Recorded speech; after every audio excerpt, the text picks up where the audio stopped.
बाबा साहब और महात्मा फुले की विचारधारा पर चलकर उत्तर प्रदेश में आदरणीय बहन जी ने कई विश्वविद्यालय खोले।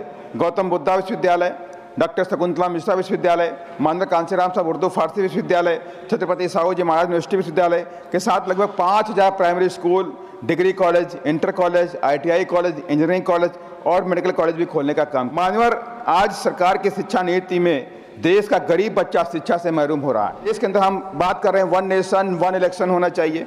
बात हमने ये भी कर ली कि 1 नेशन 1 टैक्स भी हो गया, अच्छी बात है, लेकिन इसी देश के अंदर 1 नेशन 1 एजुकेशन सिस्टम क्यों नहीं हो सकता कि इसमें तमाम द्रोणाचार पद्धति के टीचर लोग दलितों, पिछड़ों, आदिवासी बच्चों के साथ में अन्यायपूर्ण दुर्भाव करते हैं। IIT, IIM मेडिकल कॉलेजेस के अंदर गरीब बच्चों की शिक्षा फ्री कर देनी चाहिए ताकि ऑनलाइन एजुकेशन का चलन चल रहा है, लेकिन ऑनलाइन एजुकेशन भी बच्चों के लिए बहुत खतरा है कि बच्चे ऑनलाइन बहुत सारी वो चीजें देख लेते हैं जो उनको उस उम्र में नहीं देखना चाहिए। श्री राम जी 3 मिनट्स। धन्यवाद मान्यवर कि आपने मुझे शिक्षा मंत्रालय के कार्यक्रम पर चर्चा पर बोलने का अवसर दिया।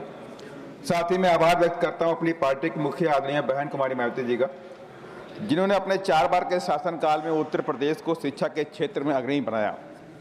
और साथ ही मैं नमन करूंगा सामाजिक परिवर्तन और शिक्षा के महानायक महात्मा ज्योतिबा फुले और भारत रत्न बाबा साहब डॉक्टर अम्बेडकर को। मानव, शिक्षा ही व्यक्ति के व्यक्तित्व का निर्माण करती है और शिक्षा ही देश का भी निर्माण करती है।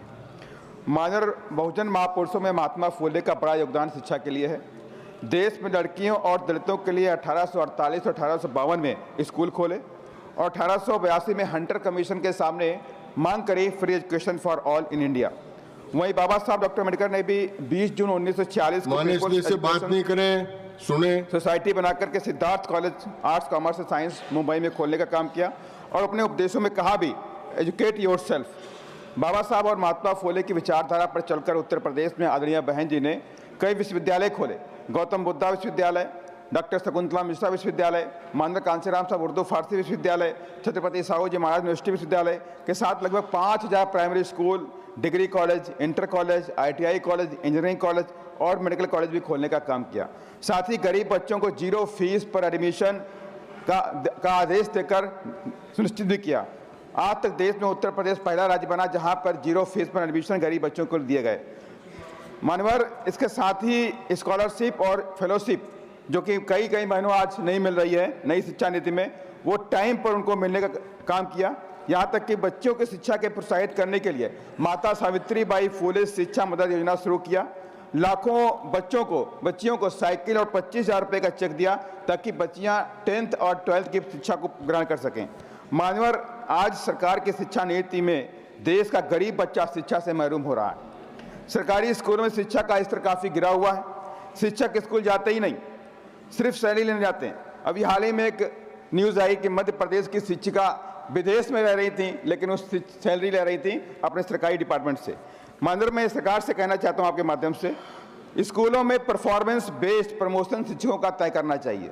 अगर आपकी परफॉर्मेंस नहीं है स्कूल के चाहिए तो आपका प्रमोशन नहीं होना चाहिए, क्योंकि अभी हाल ही में आपने देखा भी मानवर कि दूसरी तरफ प्राइवेट स्कूल भी देखिए, प्राइवेट स्कूलों में भी फीस इतनी बड़ी हुई है कि गरीब आदमी, मिडिल फैमिली प्राइवेट स्कूलों की फीस अफोर्ड नहीं कर सकता। अगर कर भी लिया तो उनके कोर्सेस इतने ज़्यादा कॉस्टली होते हैं, महंगे होते हैं कि वो बच्चे सोच भी नहीं सकते कि अपने स्कूल में पढ़ाने की बात करें।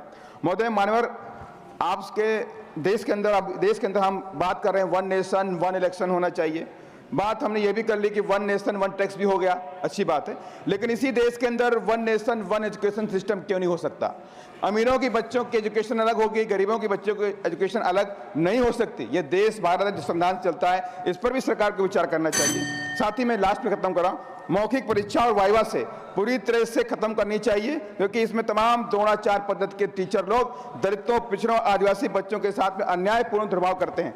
IIT, IIM मेडिकल कॉलेजेस के अंदर गरीब बच्चों की शिक्षा फ्री कर देनी चाहिए ताकि इनके बच्चे पढ़ाई पूरी कर सके, क्योंकि तमाम SC, ST, OBC के बच्चों को शिक्षा से महरूम होना पड़ रहा है। राइट टू एजुकेशन, अभी हमारे कई साथियों ने बोला, बस 30 सेकंड। राइट टू एजुकेशन को सरकार को कड़ाई से पालन करना चाहिए ताकि देश में गरीबों के बच्चे भी वहाँ पढ़ सकें। देश में पॉपुलेशन के हिसाब से स्कूल, कॉलेज, यूनिवर्सिटी भी खोलने की जरूरत है मानवर। मैं लास्ट में एक बात और कहूँगा, ऑनलाइन एजुकेशन का चलन चल रहा है, लेकिन ऑनलाइन एजुकेशन भी बच्चों के लिए बहुत खतरा है कि बच्चे ऑनलाइन बहुत सारी वो चीज़ें देख लेते हैं जो उनको उस उम्र में नहीं देखना चाहिए। इसको भी देख के सरकार को कोई ना कोई पॉलिसी बनानी चाहिए। साथ ही मैं लास्ट में एक बात करना चाहूँगा, लास्ट में बात कर खत्म करना चाहूँगा, सरकार को शिक्षा मेला या शिक्षा का महाकुंभ की व्यवस्था भी करनी चाहिए ताकि इस देश के नौजवान शिक्षित होकर के उस महाकुंभ में जाए, अपने समाप्त हुआ भाषण आपका। शिक्षा को ग्रहण कर। श्री संजय कुमार झा।